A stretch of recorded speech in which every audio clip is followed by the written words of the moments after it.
Hello everyone, welcome to पवन वाग academy. My self करुणा जोशी। तो आज के पार्ट में हम स्टार्ट करने वाले सॉल्यूशन लेसन का नेक्स्ट टॉपिक को। ठीक है, जो सॉल्यूशन में देख रहे थे हम प्रीवियस लेक्चर में, हमने लास्ट में एक कोलिगेटिव प्रॉपर्टी का टॉपिक स्टार्ट किया था।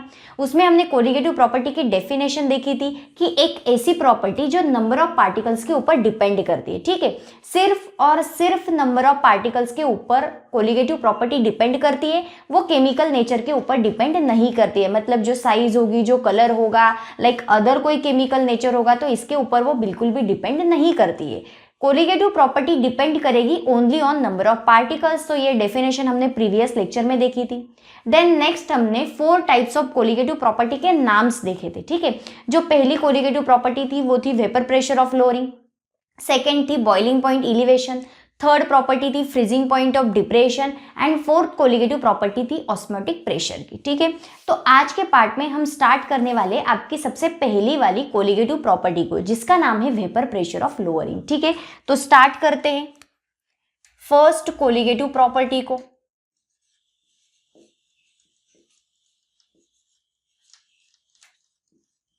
बहुत इंपॉर्टेंट टॉपिक है कोलिगेटिव प्रॉपर्टी वाला। ठीक है, तो इसमें अभी हम सबसे पहले स्टार्ट करेंगे फर्स्ट कोलिगेटिव प्रॉपर्टी को, जिसका नाम है वेपर प्रेशर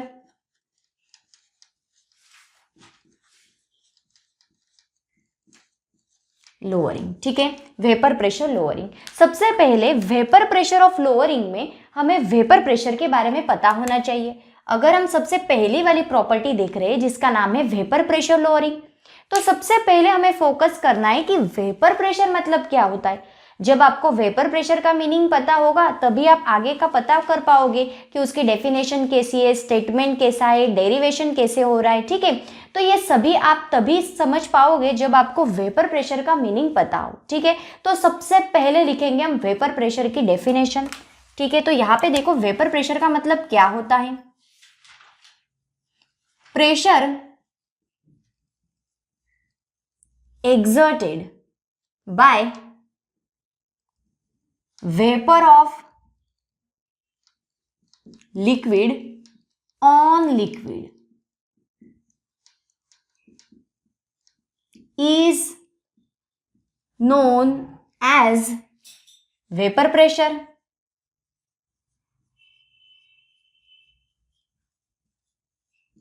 ठीक है, वेपर प्रेशर की डेफिनेशन हमने यहाँ पे लिख ली, जो है pressure exerted by a vapour of liquid on liquid. तो अभी डेफिनेशन को समझ लेते कि एक्चुअल में कहना क्या है वेपर प्रेशर के डेफिनेशन को। ठीक है, तो चलिए कंसीडर करते, लाइक यहाँ पे हमने एक बीकर लिया है।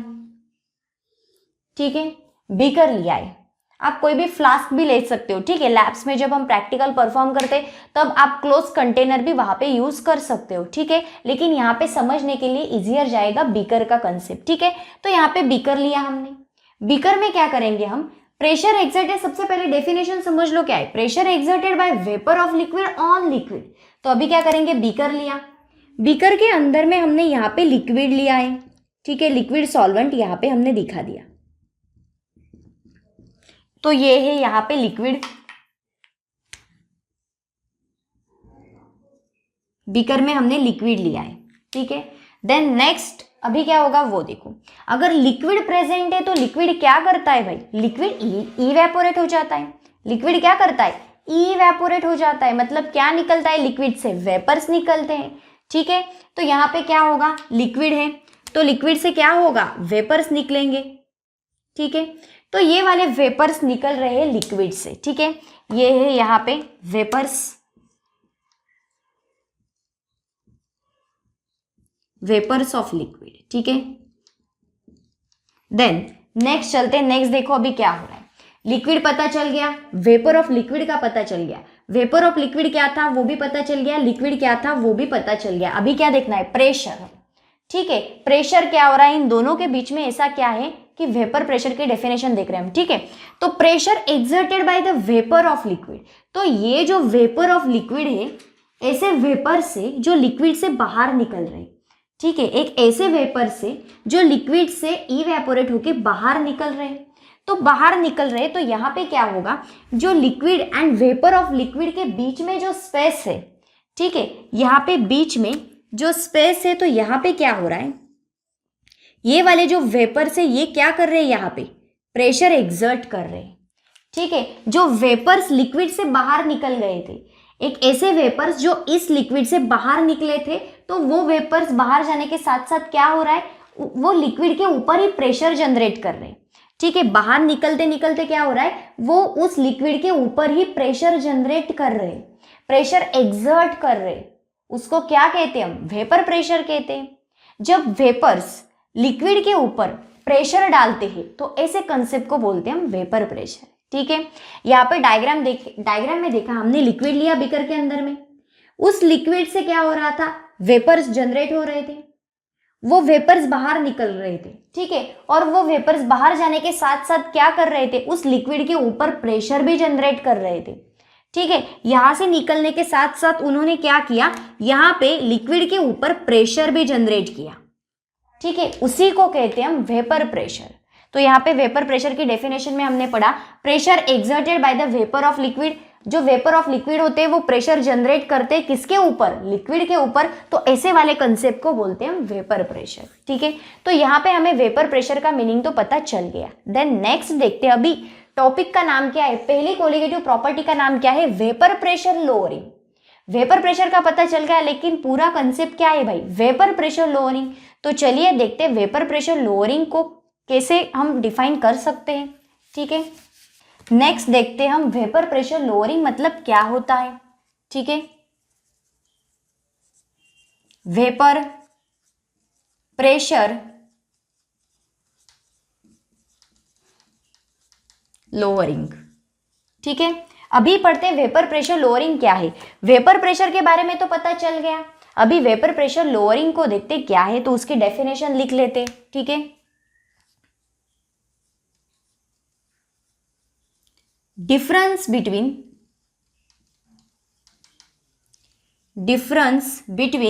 the vapor pressure of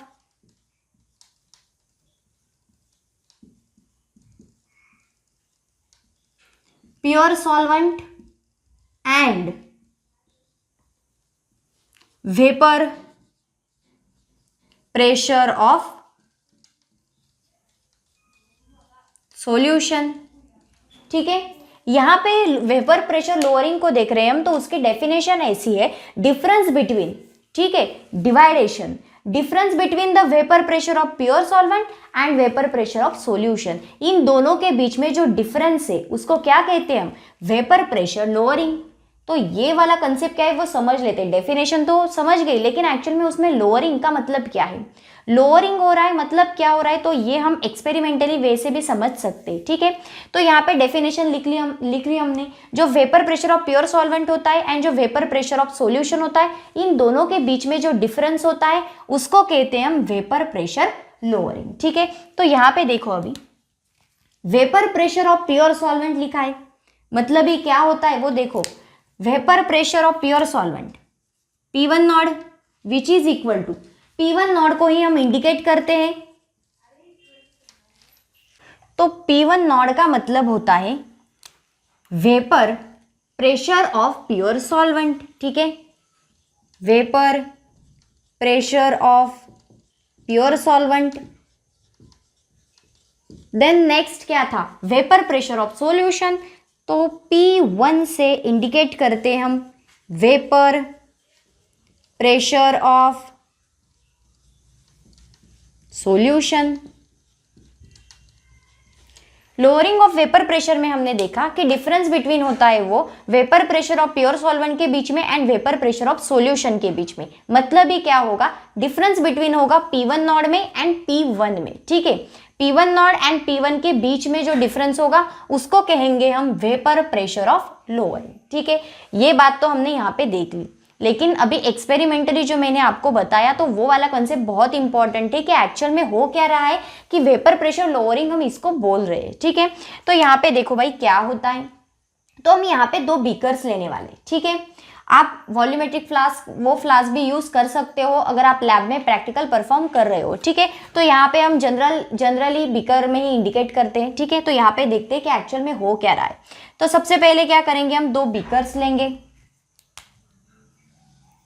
यहाँ पे ये वाला बीकर लिया हमने, देन नेक्स्ट एक और बीकर लिया है, ठीक है, 2 बीकर्स लिए। बीकर्स में क्या होगा अभी वो देखो, बीकर तो ले लिया, उसमें हमने लिक्विड फिलअप किया, ठीक है, लिक्विड डाला है, उसको आप लिक्विड बोलो या प्योर सॉल्वेंट बोलो, ठीक है।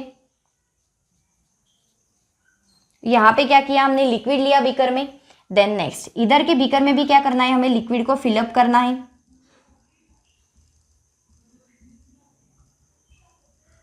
यहां पे भी हमने लिक्विड ले लिया, ठीक है, ये भी लिया है हमने यहाँ पे लिक्विड, लिक्विड बोलो या सिमिलरली यहाँ पे भी आप उसको प्योर सॉल्वेंट बोल सकते हो, ठीक है। प्योर सॉल्वेंट तो हमने ले लिया। देन नेक्स्ट देखो अभी हो क्या रहा है, बीकर के अंदर में लिक्विड लिया है, ठीक है, लिक्विड है, लिक्विड क्या करता है अभी देखा हमने, जब वेपर प्रेशर की डेफिनेशन देखी हमने तब मैंने बीकर का जो एग्जांपल वहां पे मेंशन किया था उसी वैसे जाना है हमें, ठीक है। लिक्विड प्रेजेंट है तो लिक्विड से क्या होता है, वेपर्स निकलेंगे क्योंकि लिक्विड इवेपोरेट होगा, देन इवेपोरेट होगा तो वहां से भी वेपर्स बाहर निकलेंगे, ठीक है। तो यहां से क्या हो रहा है, वेपर्स निकलेंगे बाहर, यहां से वेपर्स निकल रहे हैं, ठीक है, तो वेपर्स निकल गए। देन नेक्स्ट यहां पे क्या होगा वो देखो, अभी यहां पे वेपर्स बाहर निकल गए। देन नेक्स्ट चलते, ये वाला जो लिया है हमने, ये वेपर प्रेशर देख रहे हैं हम प्योर सॉल्वेंट का, ठीक है, प्योर सॉल्वेंट। देन नेक्स्ट ये वाला जो है ये है आपका प्योर सॉल्वेंट का, ओके। देन ये वाला जो यहाँ पे बीकर लिया है हमने ये होगा सॉल्यूशन का। सॉल्यूशन क्यों बोल रहे हैं वो देखो, अभी सॉल्वेंट तो इसके अंदर है भाई, ऑलरेडी सॉल्वेंट, प्योर सॉल्वेंट मतलब लिक्विड हमने यहाँ पे लेके रखा है। देन नेक्स्ट क्या होता है वो समझ लो, अभी इस वाले लिक्विड में मतलब इस वाले प्योर सॉल्वेंट में हम एडिशन करने वाले हैं, डिसॉल्व करने वाले हैं यहाँ पे नॉन वोलेटाइल, ठीक है, यहाँ पे ऐड कर लिया हमने नॉन वोलेटाइल, सॉलिड बोलो या सोल्यूट बोलो, ठीक है। तो इस वाले लिक्विड में मतलब ही प्योर सॉल्वेंट में हमने ये वाला सोल्यूट और सॉलिड ऐड कर दिया जो था नॉन वोलेटाइल सॉलिड, ठीक है। यहाँ पे प्योर सॉल्वेंट था, सिर्फ और सिर्फ प्योर सॉल्वेंट था, लिक्विड था, तो लिक्विड ने वेपर्स जनरेट कर दिए, ठीक है। लेकिन यहाँ पे क्या हुआ, ये हमने यहाँ पे सॉल्यूशन इंडिकेट किया है, ये वेपर प्रेशर देख रहे हैं हम सॉल्यूशन के बारे में, ठीक है। जो 2 पार्ट्स हमने लिए थे, यहाँ पे प्योर सॉल्वेंट के बारे में पढ़ा, यहाँ पे हम सॉल्यूशन के बारे में देख रहे, तो यहाँ पे सॉल्यूशन है, इसका मतलब वहाँ पे सोल्यूट एंड सॉल्वेंट का कॉम्बिनेशन होगा। तो प्योर सॉल्वेंट मतलब लिक्विड हमने लेके रखा था, उसमें क्या किया हमने, नॉन वोलेटाइल सोल्यूट की एडिशन कर दी, ठीक है। ये वाले जो है हमने इसमें क्या किया, नॉन वोलेटाइल सोल्यूट को उस लिक्विड के अंदर में डिसॉल्व कर दिया। देन नेक्स्ट क्या होता है वो देखो, यहाँ पे भी आपके क्या होंगे, वेपर्स जनरेट होंगे, यहाँ पे भी क्या हुआ है, वेपर्स जनरेट हुए, ठीक है। लेकिन वेपर्स जो जनरेट हुए उसमें बहुत डिफरेंस है, यहाँ पे जो वेपर्स हुए वो बहुत सारे वेपर्स जनरेट हुए, क्योंकि यहाँ पे क्या प्रेजेंट था, ओनली ऑन प्योर सॉल्वेंट, ठीक है, सिर्फ लिक्विड वहां पे प्रेजेंट था, इसलिए यहाँ पे बहुत सारे वेपर्स जनरेट हुए हैं। लेकिन यहाँ पे क्या हुआ है, यहाँ पे कम वेपर्स आपको जनरेट दिखेंगे। जो सॉल्यूशन है मतलब जिसमें हमने सोल्यूट एंड सॉल्वेंट लेके रखा था, तो इस वाले सॉल्यूशन में बहुत कम वेपर्स जनरेट होंगे। ऐसा क्यों, क्योंकि वहां पे क्या प्रेजेंट है भाई, सोल्यूट जो है आपका वो कैसा है, नॉन वोलेटाइल है। नॉन वोलेटाइल नाम ही बता रहा है कि वो वेपराइज नहीं होता है। नॉन वोलेटाइल का मतलब ही क्या होता है, जो वेपर्स फॉर्म नहीं करेगा, जो वेपराइज नहीं होगा, इसीलिए यहाँ पे नॉन वोलेटाइल सोल्यूट प्रेजेंट है, इसीलिए उसकी वजह से यहाँ पे जो वेपर जनरेट हो रहे वो बहुत कम है, क्योंकि यहाँ पे दोनों का कॉम्बिनेशन है। यहाँ पे सिर्फ प्योर सॉल्वेंट प्रेजेंट है तो बहुत सारे वेपर्स यहाँ पे जनरेट हुए। तो ये वाले जो बहुत सारे वेपर्स यहाँ पे जनरेट हुए थे, तो यहाँ पे जो प्रेशर जनरेट होगा वो भी कैसे रहेगा, बहुत ज़्यादा वेपर प्रेशर रहेगा, ठीक है। जो वेपर्स होंगे उसका जो प्रेशर होगा लिक्विड के ऊपर वो भी ज़्यादा रहेगा, क्योंकि वेपर्स ज़्यादा है, ठीक है। एंड यहाँ पे जो वेपर प्रेशर होगा लिक्विड के ऊपर वो बहुत कम होगा, क्योंकि वेपर्स ही कम है, ठीक है। तो यहाँ पे प्योर सॉल्वेंट को इंडिकेट किया था हमने P1 नॉट से, ठीक है। P1 प्योर सॉल्वेंट को कैसे इंडिकेट करते हैं, ऑब्वियसली P1 जो नॉट है आपका उससे इंडिकेट करते हैं, एंड जो सॉल्यूशन है उसको इंडिकेट करते हैं हम P1 से, ठीक है। P1 नॉड को इंडिकेट करते हैं, प्योर सॉल्वेंट को इंडिकेट करते हैं हम P1 नॉड से, सॉल्यूशन को इंडिकेट करते हैं हम P1 से। तो यहाँ पे हमने क्या देखा, जो आपका प्योर सॉल्वेंट था, मतलब जो आपका P1 नॉड था, तो उसमें जो लिक्विड प्रेजेंट था, प्योर सॉल्वेंट प्रेजेंट था, तो वहां पे वेपर जनरेट हुए, क्योंकि लिक्विड प्रेजेंट था तो लिक्विड इवेपोरेट हुआ, देन वेपर्स जनरेट हुए, बहुत सारे वेपर्स जनरेट हुए, एंड उसकी वजह से उन वाले वेपर्स का जो प्रेशर था लिक्विड के ऊपर वो भी बढ़ गया। देन सॉल्यूशन में क्या पढ़ा हमने, लिक्विड लिया मतलब भी प्योर सॉल्वेंट लिया, उसमें हमने डिसॉल्व किया था non volatile solute. Non volatile नाम ही बता रहा है कि वो वेपराइज नहीं होता है, ठीक है।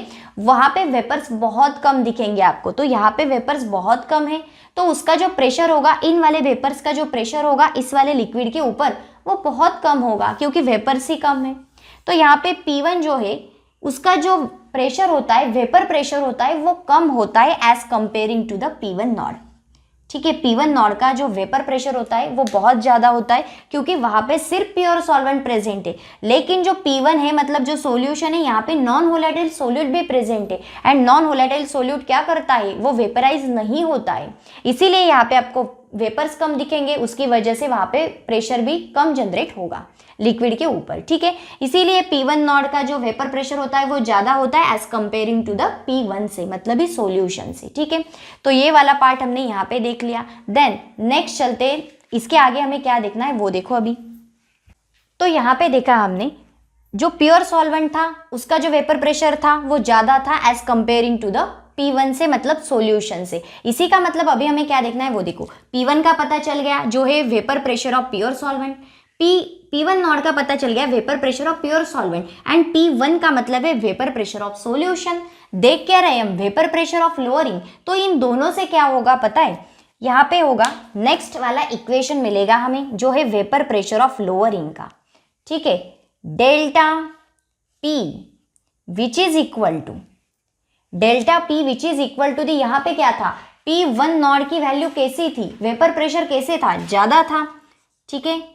P1 nought minus P1 Nord आगे इसलिए लिया हमने क्योंकि P1 नॉड की जो वैल्यू थी वो थी ज्यादा सॉल्यूशन से, ठीक है। उसका जो वेपर प्रेशर था वो था ज्यादा देन सॉल्यूशन से, इसीलिए हमने यहाँ पे इक्वेशन बना लिया delta P which is equal to the P1 nought minus P1। तो ये वाला इक्वेशन मिलता है हमें। डेल्टा P का मतलब ही क्या होगा, यहाँ पे डेल्टा P का मतलब ही होता है वेपर प्रेशर लोअरिंग, ठीक है। डेल्टा P क्या इंडिकेट कर रहा है, vapour pressure lowering,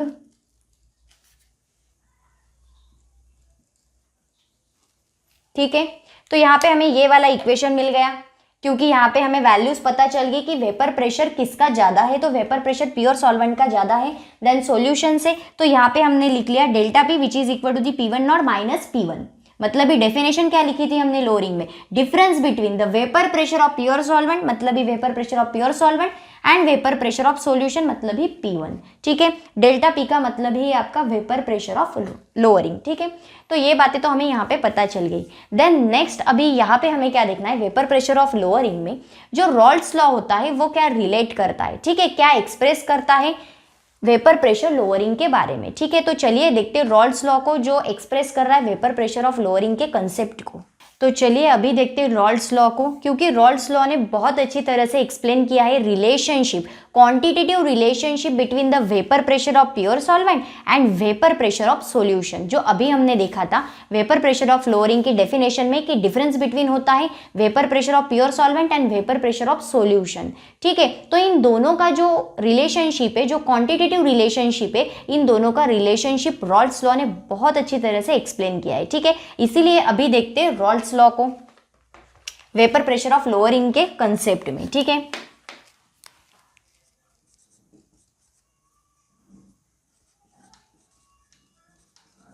according to the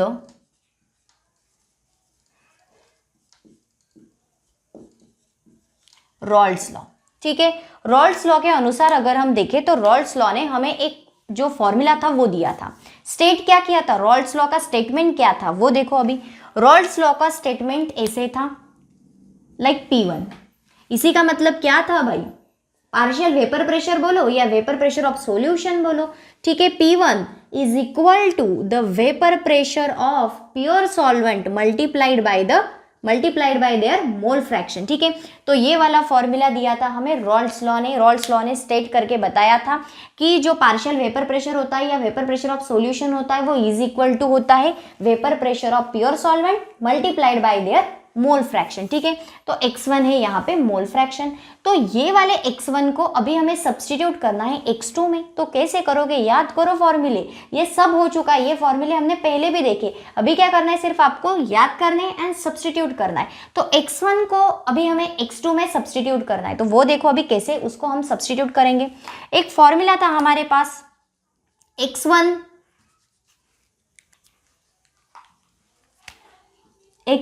is substitute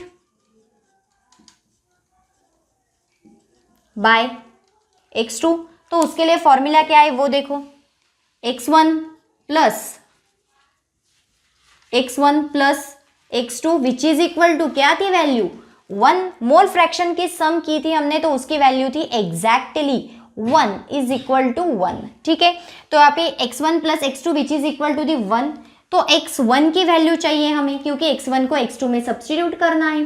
तो x1 की वैल्यू क्या थी हमारे पास 1 माइनस x2, ठीक है, ये वाली वैल्यू थी। तो ये वाले वैल्यू को आपको पुटअप करना है इस वाले इक्वेशन में। तो चलिए पुटअप कर देते हैं उस वैल्यू को। P1 है तो P1, ठीक है। देन नेक्स्ट P1 नॉट है तो P1 नॉट, देन मल्टीप्लाइड करना है x1। तो x1 की जगह पे डाल देना है आपको ये वाली वैल्यू x1 की, ठीक है, जो अभी हमने निकाली 1 माइनस x2, ठीक है। यहाँ तक तो हम आ गए। अभी देखो क्या होगा, ये होगा P1, ठीक है। देन नेक्स्ट सॉर्ट आउट करना है अभी आपको सिर्फ P1 not minus P1 nought x2, ठीक है। ये वाला इक्वेशन आपको यहाँ पे मिला P1 which is equal to the P1 not minus P1 not minus x2, P1 nought x2, ये वाला इक्वेशन अभी मिला है हमें, ठीक है। देन नेक्स्ट इसको भी सॉल्व करते, लाइक ये वाला जो इक्वेशन है इसको आप ऐसा भी तो लिख सकते, लाइक ये वाला P1 नॉट जब इधर के साइड पे शिफ्ट हो जाएगा तब क्या होगा, P1 not minus P1 which is equal to P1 nought x2, ठीक है। तो यहाँ पे मिला हमें ये वाला इक्वेशन, ठीक है, ये वाला इक्वेशन मिला। तो अभी याद करो भाई, जो ये P1 नॉट माइनस P1 लिखा है हमें, इसको देख के कुछ याद आ रहा है, अभी लिखा था हमने वेपर प्रेशर ऑफ लोअरिंग में P1 नॉट माइनस P1, तो अभी देखा वेपर प्रेशर ऑफ लोअरिंग में, ठीक है। किससे इंडिकेट किया था हमने वेपर प्रेशर ऑफ लोअरिंग, तो वो इंडिकेट किया था हमने डेल्टा P से। तो डेल्टा P का फॉर्मूला क्या देखा था, मतलब ये वेपर प्रेशर ऑफ लोअरिंग क्या देखा था, P1 नॉट माइनस P1, ठीक है। तो P1 नॉट माइनस P1 की वैल्यू क्या होती है, डेल्टा P। तो डायरेक्टली P1 नॉट P1 की जगह पे क्या करेंगे, हम डेल्टा P मेंशन करेंगे which is equal to the जो नेक्स्ट वैल्यू है उसको आपको एज इट इज लिखना है। तो ये वाली वैल्यू मिली हमें यहाँ पे, ठीक है। According to the Raoult's law देखा हमने कि वेपर प्रेशर ऑफ लोअरिंग में क्या होता है, तो रॉल्स लॉ का जो स्टेटमेंट था वो सबसे पहले लिख लिया। देन x1 को सब्स्टिट्यूट किया हमने x2 में, जो पहले से हमारे मोल जो सम ऑफ मोल फ्रैक्शन का फॉर्मूला हमारे पास था उसकी हमने हेल्प ली। देन x2 को हमने सब्स्टिट्यूट कर दिया x1 की जगह पे। तो यहाँ पे हमें ये वाला फॉर्मूला मिला है लोअरिंग ऑफ वेपर प्रेशर का, lowering of vapour pressure which is equal to the P1 not minus x2। तो यहाँ पे आप समझ सकते हो जो ये वाला x2 यहाँ पे मिला है, ये वाला जो x2 यहाँ पे मिला है, तो x2 का मतलब ही क्या होता है, मोल फ्रैक्शन बोलो या नंबर ऑफ पार्टिकल्स बोलो, ठीक है। x2 का मतलब ही क्या होता है, नंबर ऑफ पार्टिकल्स होते। डेल्टा P है आपका लोअरिंग ऑफ वेपर प्रेशर। तो ये जो डेल्टा P है ये डिपेंड करता है, डेल्टा P डिपेंड्स ऑन, किसके ऊपर डिपेंड कर रहा है, x2 के ऊपर, डिपेंड्स ऑन x2। और x2 का मतलब ही क्या है, नंबर ऑफ पार्टिकल्स है। मतलब जो वेपर प्रेशर है आपका, लोअरिंग ऑफ वेपर प्रेशर है, वो डिपेंड करता है नंबर ऑफ पार्टिकल्स के ऊपर। कोलिगेटिव प्रॉपर्टी में क्या लिखा था हमने उसके डेफिनेशन में, एक ऐसी प्रॉपर्टी जो डिपेंड करती है नंबर ऑफ पार्टिकल्स के ऊपर। तो यहाँ पे जो वेपर प्रेशर ऑफ लोअरिंग की सबसे पहली वाली कोलिगेटिव प्रॉपर्टी हमने देखी, तो वो यहाँ पे हमें समझ रहा है कि जो लोअरिंग ऑफ वेपर प्रेशर है वो डिपेंड करता है x2 के ऊपर, उसी का मतलब होता है नंबर ऑफ पार्टिकल्स, ठीक है। तो lowering of vapour pressure depends on x2, जो मोल ऑफ जो नंबर ऑफ सॉलिड पार्टिकल्स है उसके ऊपर डिपेंड करता है, ठीक है। देन नेक्स्ट अभी हमें इसमें एक ग्राफ प्लॉट करना है, वो ग्राफ भी देख लो क्या है जो प्लॉट कर रहे हैं हम ग्राफ, वो ग्राफ है P1 वर्सेस X1, ठीक है। रिजल्ट मिलेगा आपको स्ट्रेट लाइन, ठीक है।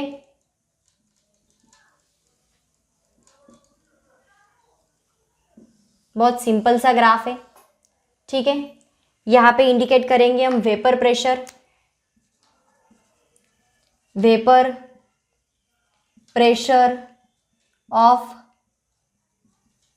सॉल्वेंट, मतलब ये आपका P1, ठीक है। देन नेक्स्ट ये वाली साइड है मोल फ्रैक्शन की, वो है X1, ठीक है। ग्राफ क्या प्लॉट हुआ है वो देखो, अभी स्ट्रेट लाइन मिली है आपको, ठीक है। यहां से सीधी एक स्ट्रेट लाइन मिली है।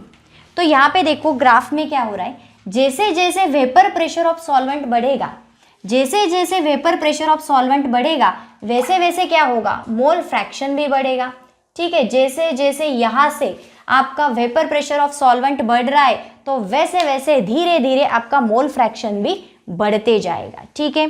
तो यहाँ पे हमने देखा वेपर प्रेशर ऑफ जो सॉल्वेंट होता है, वेपर प्रेशर ऑफ सॉल्वेंट जो है आपका वो डायरेक्टली डिपेंड करता है X2 के ऊपर, मतलब ही मोल फ्रैक्शन के ऊपर, मतलब ही जैसे जैसे आपका वेपर प्रेशर ऑफ सॉल्वेंट बढ़ेगा वैसे वैसे आपका मोल फ्रैक्शन भी बढ़ेगा, ठीक है।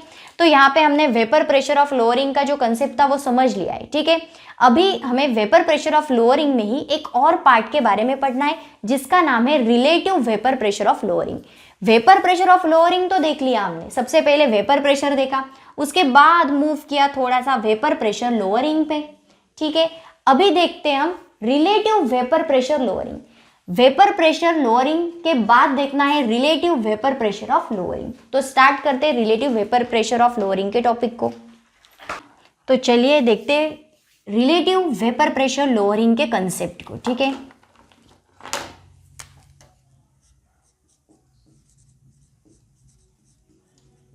Relative vapour pressure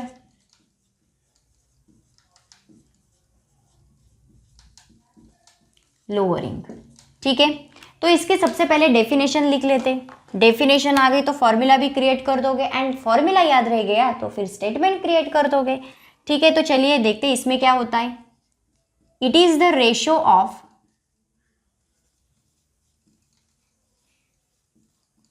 it is the ratio of vapor pressure lowering, vapor pressure lowering divided by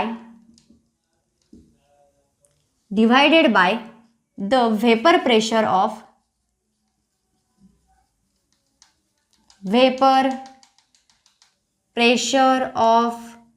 pure solvent, ठीक है।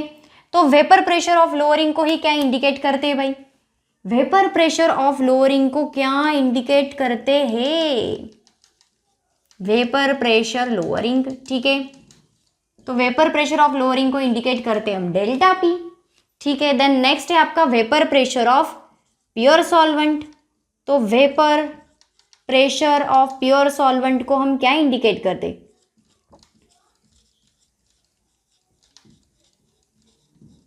उसी को इंडिकेट करते हैं हम P1 नॉट से, ठीक है। तो अभी क्या करना है, सीधा सीधा बहुत सिंप्लीफाइड वे से उसका जो स्टेटमेंट था वो यहाँ पे डिस्क्राइब किया है, like it is the ratio of vapour pressure of lowering, मतलब ही delta P upon divided by the vapour pressure of pure solvent. Pure solvent किससे इंडिकेट करते हैं, P1 नॉट से, ठीक है।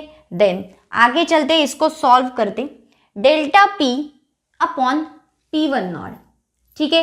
तो ये है आपका रिलेटिव वेपर प्रेशर लोअरिंग। ऐसा क्यों बोला है पता है, delta P is your vapour pressure lowering and उसके रिलेटिव क्या किया है, मतलब रिलेटेड क्या लिया है P1 नॉट से, इसीलिए इसको बोला है, इस वाले कंसेप्ट का नाम दिया है relative vapour pressure of lowering. Relative vapour pressure of lowering is divided by the P1 not, मतलब ही वेपर प्रेशर ऑफ सॉल्वेंट, ठीक है। मतलब वो उसको ये जो वेपर प्रेशर लोअरिंग है ये रिलेट करता है P1 नॉट से, मतलब ये pure solvent, vapour pressure of pure solvent से वो रिलेट करता है। तो चलिए इसको सॉल्व करते आगे चलते। जो डेल्टा पी होता है, मतलब ये जो वेपर प्रेशर लोअरिंग है, उसको हम क्या इंडिकेट करते हैं भाई, क्या होता है उसका formula, P1 not minus P1, ठीक है। क्योंकि क्या होता है, लोअरिंग ऑफ वेपर प्रेशर की डेफिनेशन क्या लिखी थी हमने, difference between the vapour pressure of pure solvent and vapour pressure of solvent solution, ठीक है। तो ये हो गया आपका प्योर सॉल्वेंट का वेपर प्रेशर, ये हो गया आपके सॉल्यूशन का वेपर प्रेशर। दोनों में डिफरेंस था, दोनों में P1 नॉट की वैल्यू ज्यादा थी, मतलब वेपर प्रेशर ज्यादा था P1 नॉट का, P1 का कम था, इसलिए ये फॉर्मूला बना था delta P which is equal to P1 not minus P1, ठीक है। तो डेल्टा P की वैल्यू मिल गई, तो इस वाले वैल्यू को क्या करना है, इस वाले इक्वेशन में शिफ्ट करना है। तो चलिए ऐड कर देते, डेल्टा P की जगह लिखेंगे P1 not minus P1 upon नीचे है आपका P1 नॉट, ठीक है। ये वैल्यू जो है आपकी P1 not minus P1 upon P1 nought, तो ये वाली जो वैल्यू है, ये वैल्यू रिलेट करती है x2 से। ये वाली जो वैल्यू है ये किसके बराबर होती है, x2 के बराबर होती है। लाइक यहाँ पे हम मेंशन कर सकते हैं, ये वाली जो वैल्यू है आपकी, ये किसके बराबर है, x2। तो यहाँ पे लिखेंगे हम x2। ऐसा क्यों, x2 के बराबर क्यों है ये वैल्यू, क्योंकि हमने एक इक्वेशन देखा था।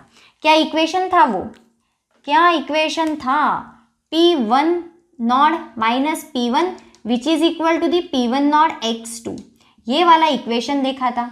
तो इस वाले इक्वेशन में क्या होता है, ये वाला P1 नॉट आ गया नीचे डिवाइड करने इस वाले इक्वेशन को, तो वैल्यू किसकी मिल जाएगी आपको, x2 की, ठीक है। तो यहाँ पे क्या हुआ, ये वाली जो वैल्यू होती है वो x2 के बराबर होती है, और x2 क्या होता है हमारा, नंबर ऑफ पार्टिकल्स होता है, ठीक है। तो ये वाली वैल्यू मिल गई हमें x2 के बराबर, मतलब ही ये वाला जो इक्वेशन है आपका पूरा x2 which is equal to the P1 not minus P1 divided by the P1 nought, तो ये वाला जो इक्वेशन यहाँ पे मिला है हमें, तो ये वाली जो वैल्यू है, मतलब ये वाला जो इक्वेशन है, ये वाला इक्वेशन है आपका रिलेटिव लोअरिंग ऑफ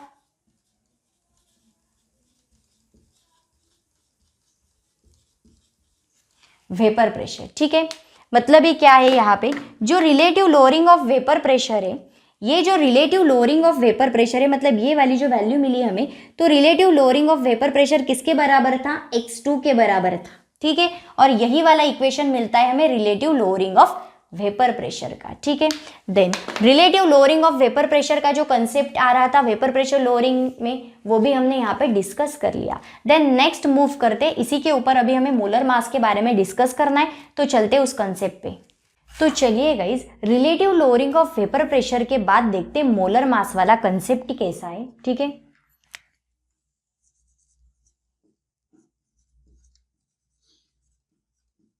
तो मोलर मास के कंसेप्ट में देखते, अभी हमने देखा relative lowering of vapour pressure का फॉर्मूला क्या था, ठीक है। तो relative lowering of vapour pressure का फॉर्मूला था delta P upon divided bye P1 not, ठीक है, मतलब vapour pressure of pure solvent.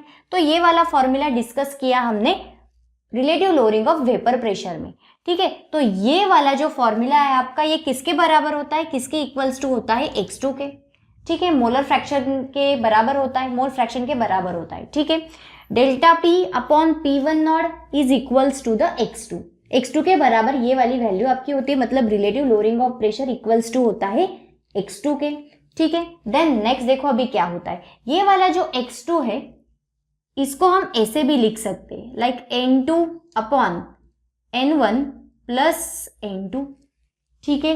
तो अभी हमने यहाँ पे जो n1 n2 लिखे तो उसका मीनिंग देखो क्या है, जो n1 है, n1 है आपका, वो है number of moles of solvent, ठीक है। देन नेक्स्ट जो n2 है वो है number of moles of solute, ठीक है। यहाँ पे एक बात पे फोकस करो, न्यूमेरिकल्स में ये बात बहुत इंपॉर्टेंट आपके लिए काम आने वाली है। जो n1 होता है ये सॉल्वेंट होता है, जो 2 है वो होता है आपका सोल्यूट की वैल्यू, ठीक है। आगे चल के हम ये भी देखने वाले हैं, जो 1 की वैल्यू आपको मिलेगी, चाहे वो मास में मिलो, चाहे वो मोलर मास में मिलो, चाहे वो नंबर ऑफ मोल्स में मिलो। अगर आपको 1 नंबर दिख रहा है तो वो होगी आपकी सॉल्वेंट की वैल्यू, अगर आपको 2 दिख रहा है तो वो होगी आपके सोल्यूट की वैल्यू, ठीक है। तो यहाँ पे N1 था आपका number of moles of solvent and N2 था number of moles of solute. Then next क्या करना है आपको वो देखो, जो ये वाली x2 की वैल्यू मिली हमें, तो ये वाली x2 की वैल्यू आपको पुटअप कर देनी है फर्स्ट इक्वेशन में, ठीक है। ये वाली जो x2 की वैल्यू आपको मिली है, ये वाली x2 की वैल्यू पुटअप कर देनी है इस वाले फर्स्ट इक्वेशन में। तो चलिए पुटअप कर देते हैं उसको। डेल्टा p था p1 not which is equal to x2 की वैल्यू क्या थी हमारे पास, n2 upon n1 plus n2, ठीक है। वैल्यू पुटअप कर दी हमने। देन नेक्स्ट क्या देखो, फॉर डाइल्यूट सॉल्यूशन, अगर हम डाइल्यूट सॉल्यूशन के बारे में सोचे, अगर हम डाइल्यूट सॉल्यूशन को कंसीडर करें, तब वहां पे क्या होता है, डाइल्यूट सॉल्यूशन में ऊपर वाले कंसेप्ट में मतलब जो ऊपर N2 है उसमें कोई चेंज नहीं होगा, लेकिन जो N1 प्लस N2 है मतलब टोटल नंबर ऑफ मोल्स है, तो उसमें कुछ चेंज होने वाला है। फॉर डाइल्यूट सॉल्यूशन है, डाइल्यूट सॉल्यूशन अगर हमने कंसीडर किया तो डाइल्यूट सॉल्यूशन में जो N2 होता है, ठीक है, N2 क्या है, फिर सोल्यूट की वैल्यू है, number of moles of solute की वैल्यू है। सोल्यूट क्या होता है सॉल्यूशन में, बहुत कम प्रेजेंट होता है, बहुत कम अमाउंट में प्रेजेंट होता है, लोअर अमाउंट में प्रेजेंट होता है। तो यहाँ पे जो N2 है ये बहुत लेजर अमाउंट में वहां पे प्रेजेंट है, तो ये वाले N2 को हम निग्लेक्ट भी कर सकते हैं, ठीक है, छोड़ देंगे उसको, क्योंकि वो निग्लेक्ट हो रहा है, रिजेक्ट हो रहा है, क्योंकि उसकी वैल्यू 0 है। क्यों, फॉर डाइल्यूट सॉल्यूशन कंसीडर हो रहा है वो, इसीलिए कंसीडर N2 एज 0, ठीक है। N2 को हमने 0 कंसीडर कर लिया, मतलब अभी वो निकल जाएगा like this, delta p upon p1 not which is equal to N2। ऊपर वाले में कोई चेंज नहीं हो रहा है, जो नीचे वाला लिखा है हमने N1 प्लस N2, तो वहां पे N2 निकल जाएगा, क्योंकि बहुत लेजर अमाउंट में ये वाला सोल्यूट वहां पे प्रेजेंट है, तो वो वाला सोल्यूट का जो नंबर ऑफ मोल्स था वो निग्लेक्ट हो गया, रिजेक्ट हो गया, तो यहाँ पे बचा सिर्फ आपका N1 की वैल्यू, ठीक है। तो यहाँ पे मिला आपको N2 अपॉन N1, तो ये वाली वैल्यू आपको मिली यहाँ पे। देन नेक्स्ट क्या करना है, अभी N2 अपॉन N1 मिला है, मतलब नंबर ऑफ मोल्स को हमने डिवाइड किया है, ठीक है। Number of moles of solute upon number of moles of solvent आपको मिला है। अगर हम नंबर ऑफ मोल्स के बारे में देखें तो नंबर ऑफ मोल्स में क्या होता है वो देखो, नंबर ऑफ मोल्स का फॉर्मूला क्या होता है, नंबर ऑफ मोल्स का फॉर्मूला होता है मास अपॉन मॉलिक्यूलर मास, ठीक है, मास अपॉन मॉलिक्यूलर मास, मतलब ये क्या होता है n which is equal to the mass होता है आपका W एंड मॉलिक्यूलर मास होता है आपका m, ठीक है। अभी देखो यहाँ पे अगर हमने number of moles of solvent को कंसीडर किया है, मतलब N1, number of moles of solvent को कंसीडर किया है, तो उसका वाला फॉर्मूला कैसे क्रिएट होगा, यहाँ पे अगर number of moles of solvent के लिए लिया है तो यहाँ पे भी क्या होगा 1 एंड मोलर मास भी क्या होगा 1, ठीक है। N2 का भी वैसे ही देख लेते, N2 है यहाँ पे 2 लिया है, तो मास भी क्या होगा इधर W2 एंड मॉलिक्यूलर मास क्या होगा फिर M2, ठीक है। तो यहाँ पे आपको और 2 फॉर्मूले मिले N1 एंड N2 के, ठीक है। यहाँ पे आपको 2 और फॉर्मूले मिले, इस फॉर्मूले के बाद x2 की वैल्यू हमने इसमें डाल दी, तो देन नेक्स्ट आपको ये वाला फॉर्मूला मिला, ठीक है। देन नेक्स्ट क्या हुआ, N1 एंड N2 की वैल्यू हमने निकाली, देन N2 एंड N2 के वैल्यू को, N1 एंड N2 के वैल्यू को आप यहाँ पे शिफ्ट करोगे, ये है आपका इक्वेशन नंबर 2, ठीक है। तो यहाँ पे हम ऐसा लिख सकते, put N1 and N2 values in equation 2, ठीक है। इक्वेशन 2 में हम उसकी वैल्यूज पुट अप करेंगे, ये वाली वैल्यू पुट करेंगे दिस वाले इक्वेशन में, मतलब सेकेंड इक्वेशन में। तो चलिए पुट करते उस वैल्यू को, delta p upon p1 not, ठीक है, इज इक्वल टू N2 की वैल्यू क्या है फिर W2 upon M2 and P1 जो आपका नीचे था उसका N1 की वैल्यू नीचे क्या लिखी हमने, ये वाली W1 अपॉन M1, ठीक है, ये वैल्यूज डाल दी।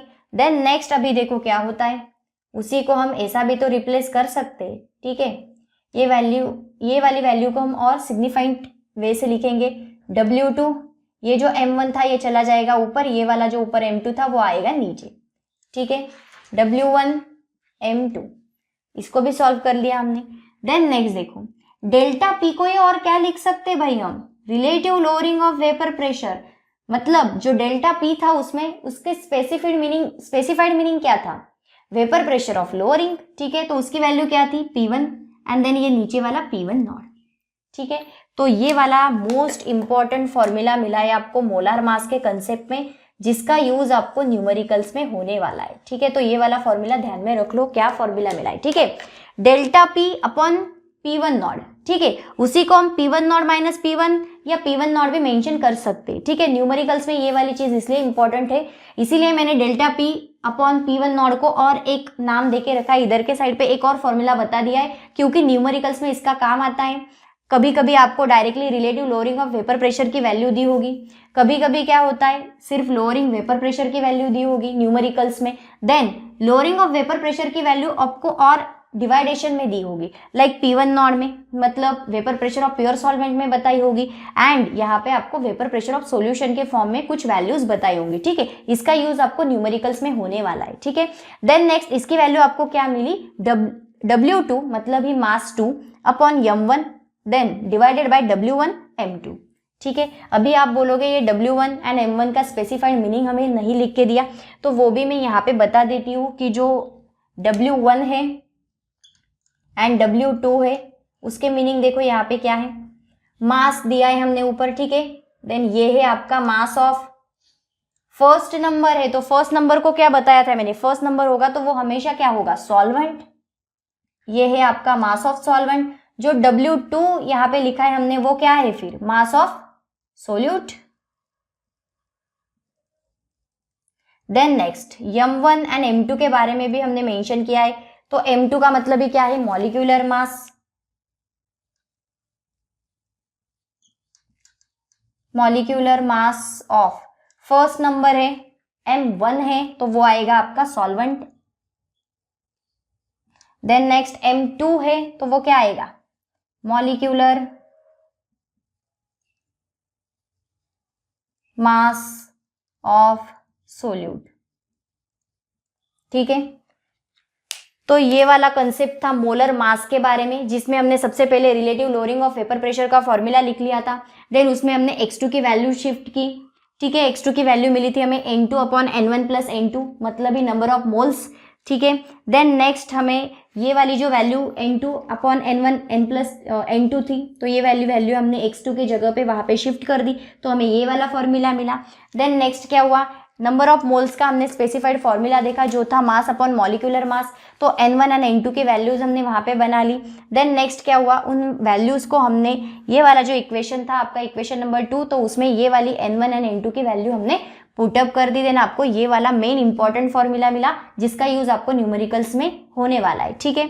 तो यहाँ पे मोलार मास का कंसेप्ट भी हमने देख लिया। तो यहाँ पे आपका जो पूरा वेपर प्रेशर लोअरिंग का जो कंसेप्ट था, जो आपकी पहली कोलिगेटिव प्रॉपर्टी थी, वो होती है खत्म, ठीक है।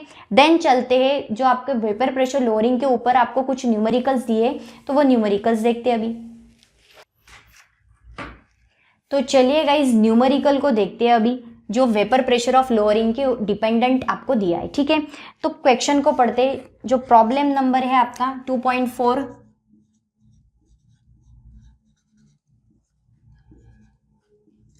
ठीक है। प्रॉब्लम नंबर 2.4 देखते हैं। सबसे पहले हम जो गिवन आपको देके रखा है वो लिखेंगे, ठीक है। गिवन में दिया है आपको, सबसे पहले क्वेश्चन पढ़ते। A solution is prepared by dissolving 394 gram of non volatile solute in 622 gram of water, ठीक है। सबसे पहला वाला स्टेटमेंट दिया है प्रॉब्लम में, एक एक करके वैल्यूज लिखते जाएंगे, ठीक है। सॉल्यूशन प्रिपेयर किया है डिसॉल्व करके 394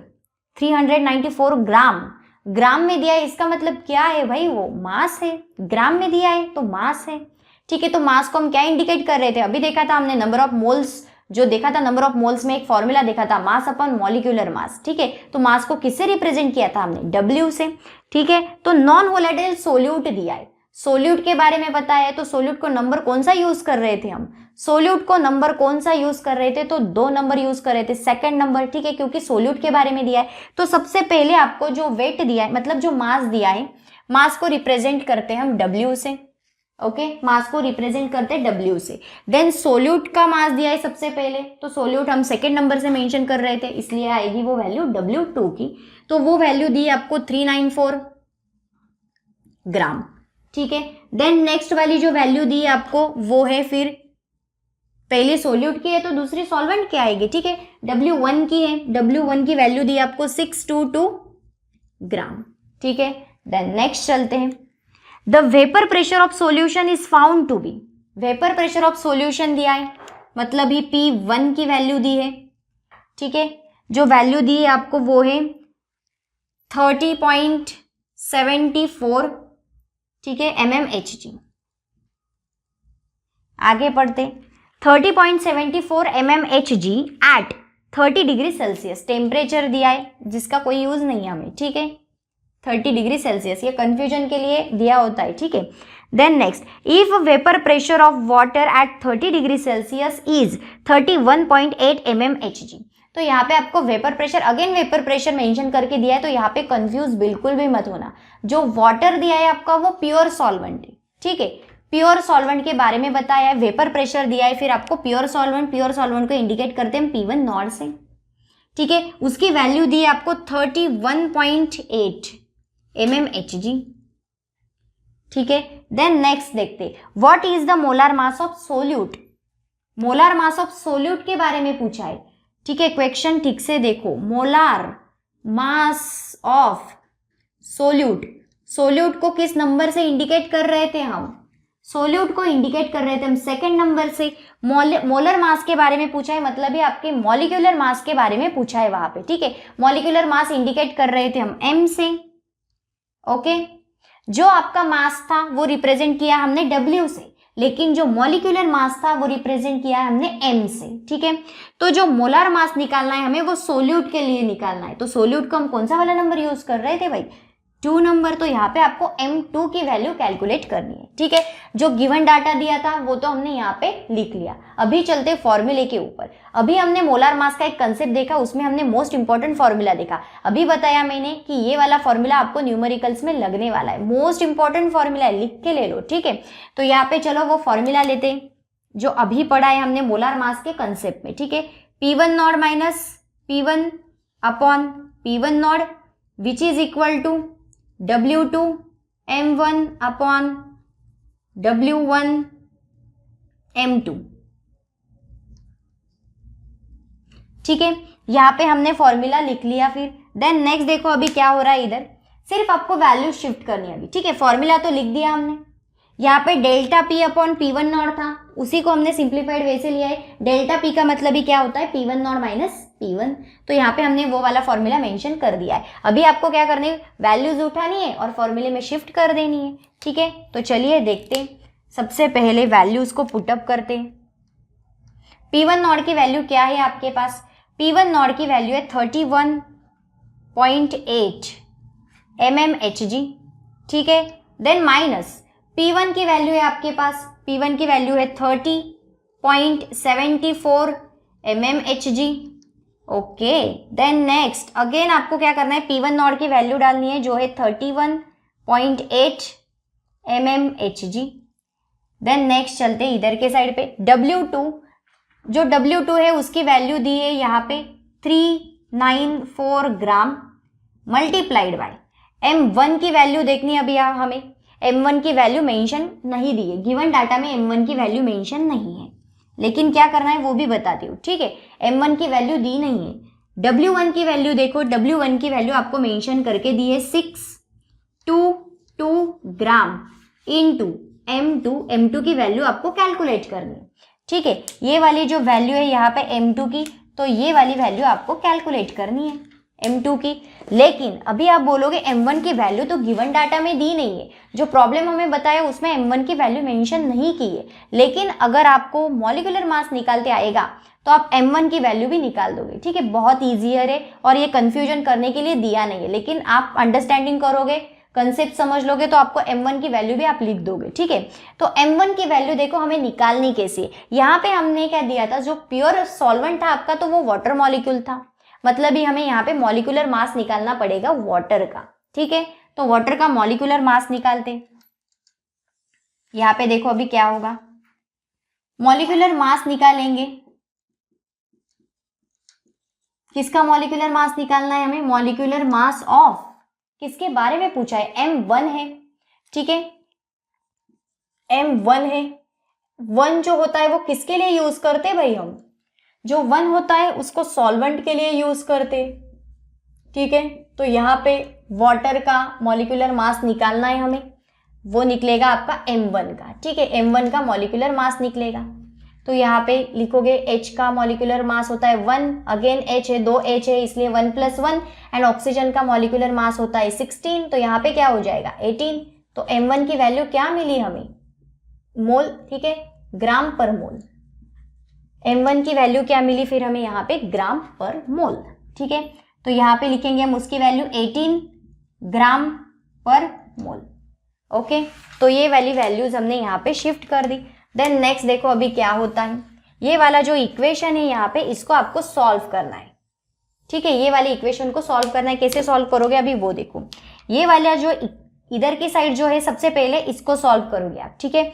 31.8 mmHg से माइनस करोगे 30.74 mmHg डिवाइडेड बाय 31.8 mmHg, तो इसकी वैल्यू आपको मिल जाएगी 0.0333, ठीक है। ये वाली वैल्यू आपको वहां पे मिल गई। देन नेक्स्ट उधर के साइड पे भी आपको सिमिलरली करना है, 394 ग्राम मल्टीप्लाई करना है 18 ग्राम्स ऑफ मोल से, तो वो वाली वैल्यू जो है डिवाइड करके, तो वो वाली वैल्यू मिल जाएगी आपको 11.4 ग्राम पर मोल, ठीक है, डिवाइडेड बाय, कैलकुलेट क्या करना है फिर आपको वहां पे? M2 की वैल्यू कैलकुलेट करनी है, तो यहाँ पे M2 लिख देंगे, ओके। देन नेक्स्ट क्या करना है वो देखो, M2 इधर आ जाएगा,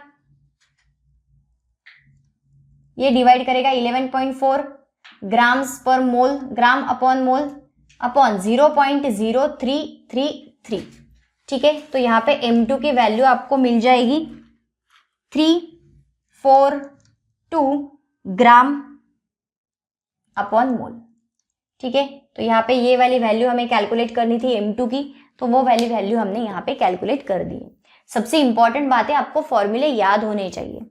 अगर फॉर्मूले याद होंगे तो आप फटाफट प्रॉब्लम में देखोगे क्या सॉल्व करना है वो देखोगे, एंड फिर फॉर्मूला शिफ्ट करके वैल्यूज डाल के आप उसका आंसर निकाल सकते हो। तो मोस्ट इंपॉर्टेंट चीज है कि फॉर्मूले याद करो क्या क्या है, ठीक है। सबसे पहले गिवन डाटा लिख दिया हमने, देन नेक्स्ट फॉर्मूला यूज किया, ठीक है। ये वाला फॉर्मूला हमने यहाँ पे यूज किया, फॉर्मूले में क्या किया हमने? वैल्यूज को शिफ्ट कर दिया। देन नेक्स्ट इस वाले पार्ट को सॉल्व किया, इस वाले पार्ट को सॉल्व किया, एंड M2 की वैल्यू निकाली हमने 342 ग्राम अपॉन मोल, ठीक है। देन ये वाला जो प्रॉब्लम था हमारा प्रॉब्लम नंबर 2.4, तो ये हमने सॉल्व कर दिया। देन नेक्स्ट वाला एक और प्रॉब्लम देके रखा है, प्रॉब्लम 2.5, उसको देखते हैं। तो चलिए गाइस, वेपर प्रेशर लोअरिंग के ऊपर जो आपको प्रॉब्लम नंबर 2.5 दिया है उसको देखते हैं, ठीक है। प्रॉब्लम 2.5 सबसे पहले लिखेंगे हम गिवन, ठीक है। देन चलते हैं रीड करते हैं उस वाले प्रॉब्लम को। The vapour pressure of pure benzene at, ठीक है, मोलर मास दिया हम बाद में कंसीडर करते। सबसे पहले देखो, the vapour pressure of pure benzene at a certain temperature is 640 mmHg, ठीक है। कंसीडर किया है, स्टेटमेंट दिया है आपको vapour pressure of pure benzene, pure word देके रखा है, तो प्योर का मतलब ही क्या होगा भाई? प्योर सॉल्वेंट का आपको वहां पे मास दिया है, ठीक है। तो वो देखते क्या है, प्योर सॉल्वेंट का वेपर प्रेशर दिया है, तो लिखते उस प्रेशर को, प्योर सॉल्वेंट को कैसे इंडिकेट करेंगे हम फिर? P1 नॉट से। तो चलिए देखते उस वाले वेपर प्रेशर क्या दिया है प्योर सॉल्वेंट का, जो है 640 mmHg, ठीक है। आगे चलते, आगे पढ़ते क्वेश्चन को। A non volatile solute of mass, ठीक है, मास दिया है आगे आपको 2.315 ग्राम इज एडेड। अभी मास दिया है नॉन वोलेटाइल सोल्यूट का, तो मास किससे रिप्रेजेंट करते हैं हम? W से, ठीक है। तो देखते किसके सोल्यूट का, मतलब सॉल्वेंट का मास दिया है या सोल्यूट का दिया है, तो आपको वहां पे मेंशन किया है अ नॉन वोलेटाइल सोल्यूट, तो सोल्यूट को हम नंबर कौन सा वाला मेंशन करते हैं? 2, ठीक है। तो नॉन वोलेटाइल सोल्यूट का मास हमको वहां पे दिया है 2.315 gram, okay, is added to 49 gram of benzene. तो 49 क्या होगा फिर? मास ऑफ सॉल्वेंट, ठीक है। तो वो दिया है आपको 49 ग्राम। आगे का क्वेश्चन पढ़ते हैं। The vapour pressure of solution is, अभी आपको वेपर प्रेशर ऑफ सॉल्यूशन दिया है, मतलब ये किससे रिप्रेजेंट होगा, वो P1 से, जो दिया है आपको 600 mmHg। ठीक है, what is the molar mass of solute, यहाँ पे भी आपको मोलार मास पूछा है। मोलार मास मतलब ही मॉलिक्यूलर मास को हम इंडिकेट करते हैं m से, एंड वो पूछा है आपको सोल्यूट के बारे में, तो सोल्यूट का नंबर कौन सा होता है, सेकेंड।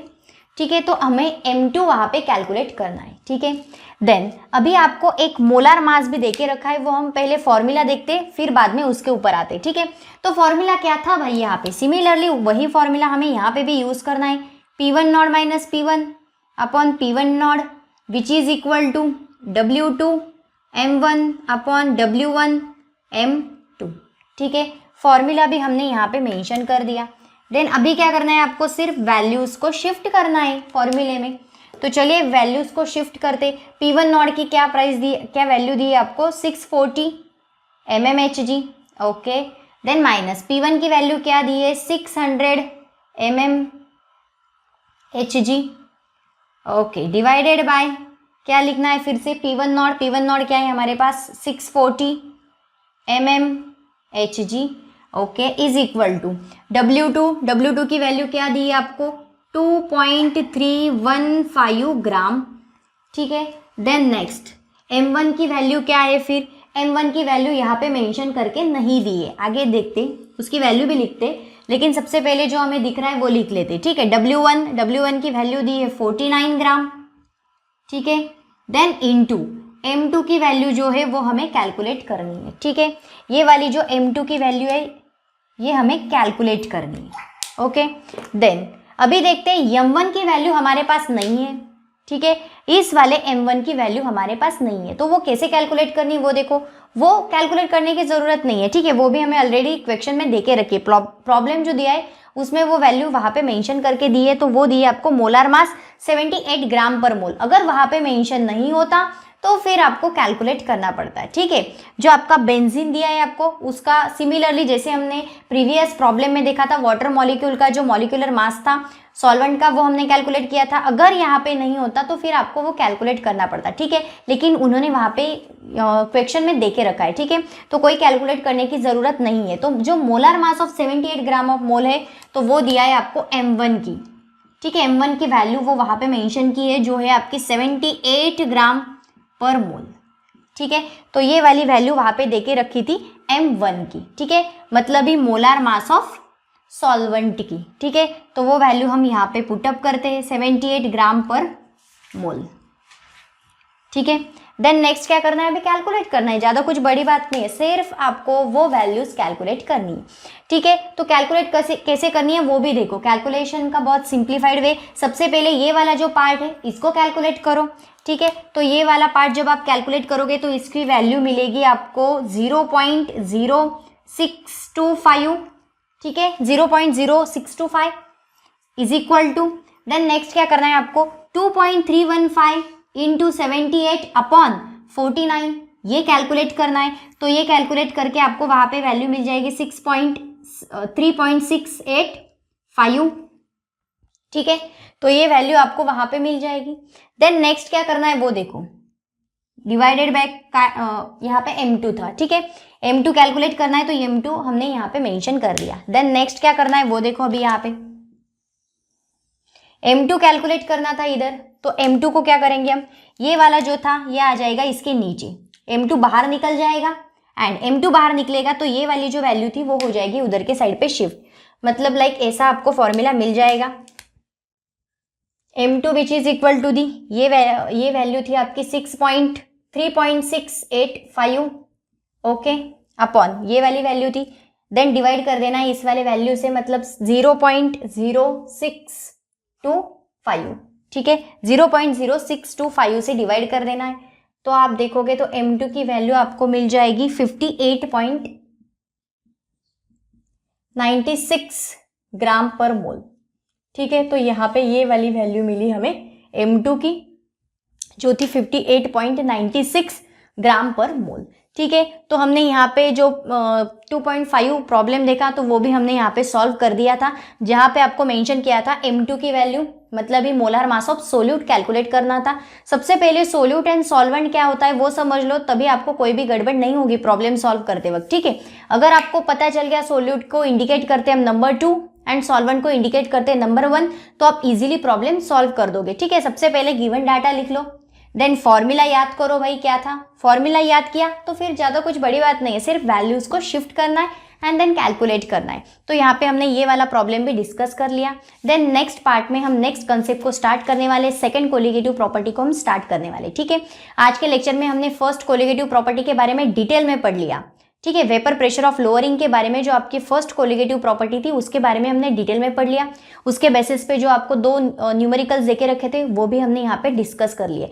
नेक्स्ट लेक्चर में हम सेकंड कोलिगेटिव प्रॉपर्टी को स्टार्ट करेंगे। So thank you so much guys for watching this video. Please do like, comment, share and subscribe our channel. Thank you.